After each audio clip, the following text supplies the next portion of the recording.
Fala pessoal, tudo bem com vocês? Por que os gigantes São Paulo e Palmeiras não contrataram nessa janela? Crise ou planejamento? Vamos falar sobre isso? Esse é o vídeo de hoje, eu sou o Chico Garcia, seja bem-vindo, inscreva-se no canal e vamos juntos. Tá todo mundo ansioso, né, torcedores dessas equipes, né? São Paulo e Palmeiras que nos últimos anos viu suas equipes contratando a rodo, trazendo grandes contratações, algumas apoteóticas, para tentar disputar, competir, né, conquistar títulos, e a coisa acabou não acontecendo, especialmente no ano que passou, 2019. E por que em 2020 o torcedor desses clubes, né, que está vendo Corinthians se mexendo, o Flamengo, que mesmo com todo esse elenco milionário, também está trazendo alguns jogadores, algumas peças pontuais, outras equipes até de menor expressão, como o Ceará contratando bastante, o Red Bull Bragantino investindo desse jeito, a própria dupla Grenal também, Grêmio Internacional contratando, e São Paulo e Palmeiras? Pois bem, primeiro eu queria já deixar claro, porque alguns torcedores do São Paulo poderiam já imediatamente me interromper. Eu vou esclarecer. O São Paulo não contratou, mas fez movimentos muito importantes, necessários e fundamentais para a permanência de alguns atletas que precisavam ficar no São Paulo. O mais emblemático deles é a permanência do Thiago Volpi. Então, mesmo que não tenha sido uma contratação, dá para encarar dessa forma. É porque era um jogador que já estava aqui. Mas o fato é que ele vinha de empréstimo do Querétaro do México, com uma opção de compra ao final do ano, e que o São Paulo precisava exercer esse poder de compra. Pois exerceu e comprou o Volpi em definitivo até 2023. Foi o melhor goleiro pós-Rogério Ceni, sem dúvida nenhuma. Foi a melhor defesa do Campeonato Brasileiro no ano passado, muito por conta das grandes atuações do Bruno Alves e do Arboleda, mas também passou muito pelo Volpi, com segurança e mais do que isso, né, com uma questão extracampo, de liderança, de identificação com o clube, mesmo que de forma rápida, em apenas uma temporada. Ele conquistou isso. E por isso teve o seu contrato, não é renovado, né? Ampliado em definitivo como atleta do São Paulo. Então, se não houve uma contratação, esse movimento ele foi fundamental. O Igor Vinícius, embora o São Paulo tivesse já contratado o Daniel Alves e o Juan Fran, o Igor Vinícius talvez tenha sido o melhor lateral direito do São Paulo nessa temporada. Porque o Daniel jogou mais no meio, né, do que propriamente na lateral. E o Igor Vinícius realmente, até pelo investimento, né, R$1 milhão junto ao Ituano, depois de um ano de empréstimo, o São Paulo também exerceu o seu poder de compra. E um movimento também importante foi a manutenção do Vitor Bueno, que pertencia ao Santos, que estava emprestado para o futebol ucraniano, e que esse empréstimo foi repassado ao São Paulo para que depois ele retornasse, né, para o Santos, para o rival, para saber o que fosse fazer com ele, né? Pois bem, o São Paulo conseguiu, numa negociação envolvendo o Raniel, centroavante, cedendo ele ao Santos, conseguir ficar em definitivo com o Vitor Bueno, que foi um dos destaques do time na reta final, especialmente da temporada do Campeonato Brasileiro, jogando bem, se firmando, né? Ainda faltava um pouco mais de ver o Vitor Bueno, mas ele realmente conquistou uma vaga no time titular. Então, esse movimento também foi importante. E o São Paulo contratou muito no ano passado, nas últimas janelas, e trouxe jogadores que o torcedor queria demais, como Alexandre Pato, como Hernanes, como Daniel Alves, que talvez a torcida nem esperava, né, que fosse chegar, e ele chega após ter sido o melhor jogador da Copa América e com 40 títulos no currículo. Indiscutível a contratação. Mas tem o valor. Acho que o São Paulo não está sabendo capitalizar no marketing o tamanho dessa contratação, que teve uma grande festa na sua chegada, no Morumbi, venda de camisa, mas parou por ali. Acho que o São Paulo não está sabendo utilizar o Daniel Alves, que é um cara muito midiático, mas que posta na sua rede social mais informações ou histórias referentes ao Barcelona do que propriamente ao São Paulo.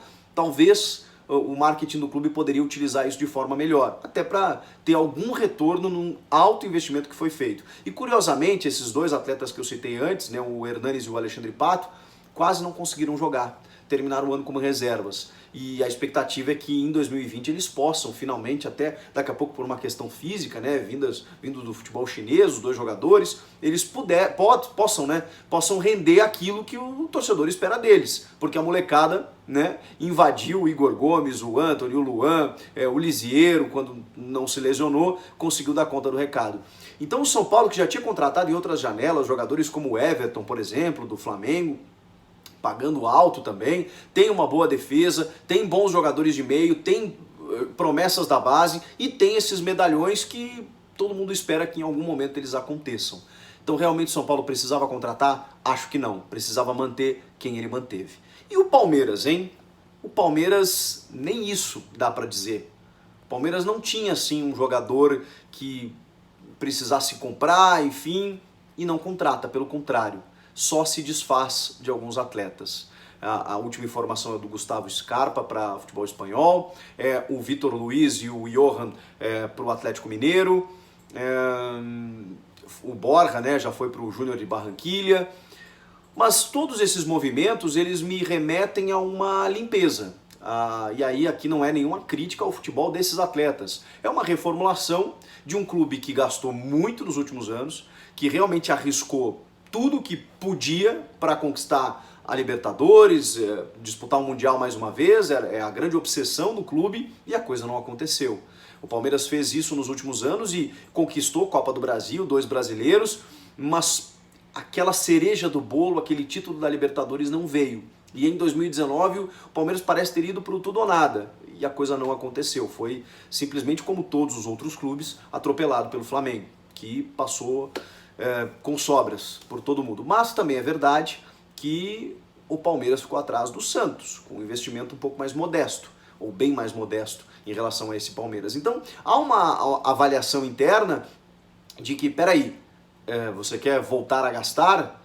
Você não é nenhuma avaliação interna, né? É quase que uma diretriz nova no Palmeiras. Você quer voltar a gastar? Você primeiro precisa liberar a folha, você precisa vender alguns atletas, você precisa primeiro dar fôlego no caixa.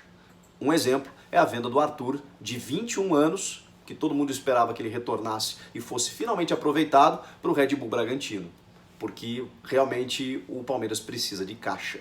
E está fazendo isso com alguns atletas e observa o mercado apenas pontualmente, né? Se fala no Orejuela, daqui a pouco que pode sair do Cruzeiro, outros jogadores podem sair do Cruzeiro. Chegou a fazer uma sondagem no Michael para monitorar a situação, a revelação do Campeonato Brasileiro, né? O destaque do Goiás, que está sendo assediado por Corinthians e Flamengo, mas logo tirou o time de campo, porque não vai gastar mais em um outro jogador que, mesmo que o Michael tenha nos encantado, nós não sabemos a manutenção, a perspectiva de carreira dele. Não sabemos.